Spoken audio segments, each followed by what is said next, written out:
Hey there, French Nibs again. Out here in the garage today doing a little bit of goofing around, messing around with my new Crossman icon. That's pretty cool. But what I wanted to talk to you guys today about was something else pretty cool. Just got a new suppressor adapter from DonnyFL, and that is for my, this is still one of my favorite PCPs just for the simplicity of the thing. Just in It's just really nice, and it's like the cheapest PCP still, I think, on all of Amazon. But this is the Beeman QB Chief, model 1322, and it's 22 caliber,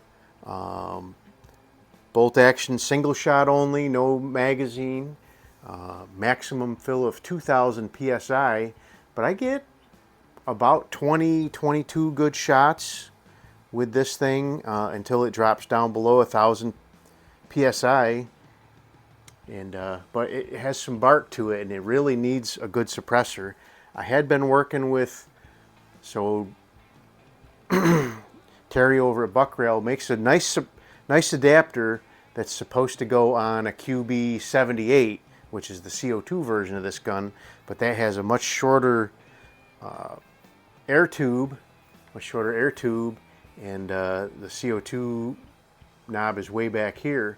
But when you put that adapter onto this gun, it really interferes with your ability to be able to fill the gun and get this cap off. So I did some searching around. Actually, I asked Terry if he had anything, and he suggested I look on DonnyFL's site, and I did, and I came up with this adapter. But there is a little but with this whole story. Beeman makes their barrels supposedly 14 millimeters or 15 millimeters. This one measured out just a touch over 14 millimeter. I guess I should have measured it before I went ahead and bought anything, but I just assumed it was actually 14 millimeter.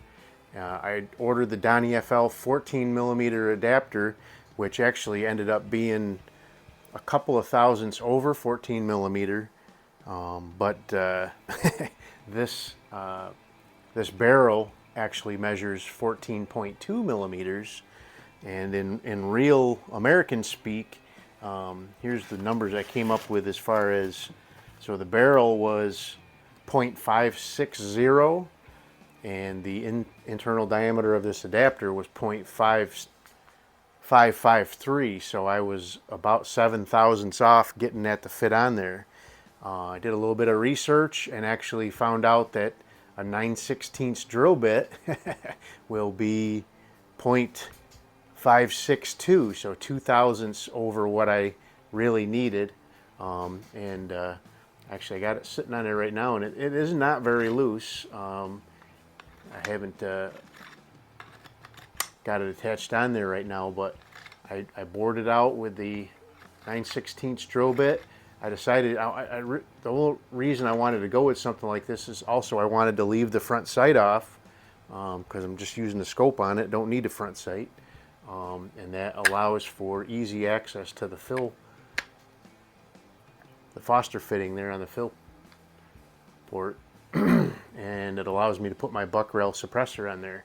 So I figured while we were out here in the garage, we could do a little bit of playing around with this thing and just verify some numbers. As far as I've done a sound test with it previously, but with this new adapter I want to see what kind of numbers we're actually getting with it. So I have my little digital dB meter set up here, and I did take the cardboard out of my downrange pellet box, so I'll be hitting against cloth material, so that should not be adding any kind of level to our sound here. So let's go ahead and not shoot our, so 116 dB. That's loud. Let me do one more without the suppressor, and then we will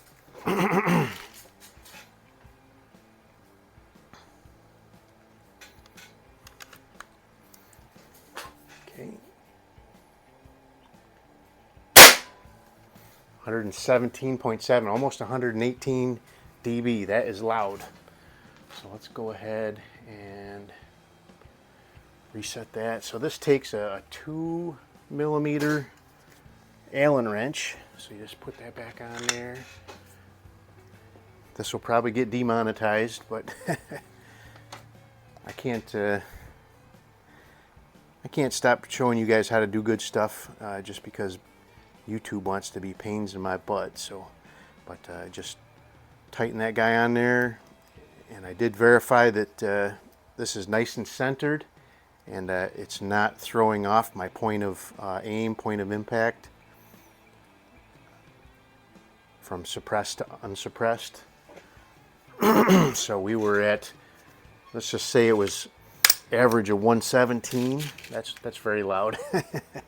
So I knew this gun had some bark, but didn't remember it being that loud. But let's go ahead. Now we have the suppressor on there.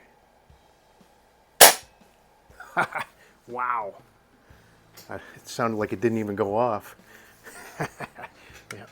105.9. So 106, about 11 dB of reduction. That's a lot. Let's go ahead and reset that. Compared to the other, so a 3 dB, so in case anybody doesn't know how decibels work, a 3 dB reduction is a cut your sound in half. So 11, let's just say 11, that's almost 12, that's cutting it in half almost 4 times. So 103, that went from being absolutely not garage or backyard friendly to somebody thinking I'm in the backyard clapping my hand or something. That's pretty amazing. I don't think it was even, I think it was only like, with the other adapter, it was only like 7 or 8 dB of reduction. So, and I was doing some discussions with a guy named Mike from another company that does suppressors and stuff, and he was telling me there's a lot of science there as far as how far away the first baffle is from the end of the barrel and all that sort of thing. So he really enlightened me on some pretty good details as far as how that works, and because I was talking about some harmonics I was getting with my Umarex Origin, and actually making it sound like it actually was reading louder on the dB meter with the suppressor on than with the suppressor off, and but it was much sharper, higher frequency, and he said that was because of the the way the thing was positioned on the end of the barrel there. But that's pretty cool. But there you go, some new cool stuff for my. This one ticks off a lot of check marks for me. Got the nice wood stock. It's got the old Crosman model 160, 180 trigger that's very nicely adjustable. This thing is very light and crisp, and it's easy on the wallet too. So it's easy to pump up by hand with a hand pump. Just it's hard to go wrong with this gun, and it's really accurate too. So, but anyway, there you go. Hope you guys liked the video. Nice little short tech how-to for you guys, and that's a really nice addition. Donnie does have a 15mm adapter too. I don't have a Beeman gun with a 15mm barrel, so I can't measure it and compare it to the 15mm adapter. Actually, he has adapters going, I think, from all the way from 10mm up to like 16 or 17mm in 1mm increments. So if you're looking for something kind of obscure to go on some other gun and you can't find an adapter somewhere else, look on DonnyFL. He has these generic 1/2x20 adapters that you can pick up. They're not cheap. I've bought scopes that cost less than that, but it gets the job done. So anyway, I hope you guys liked the video. Till next time, have a great day.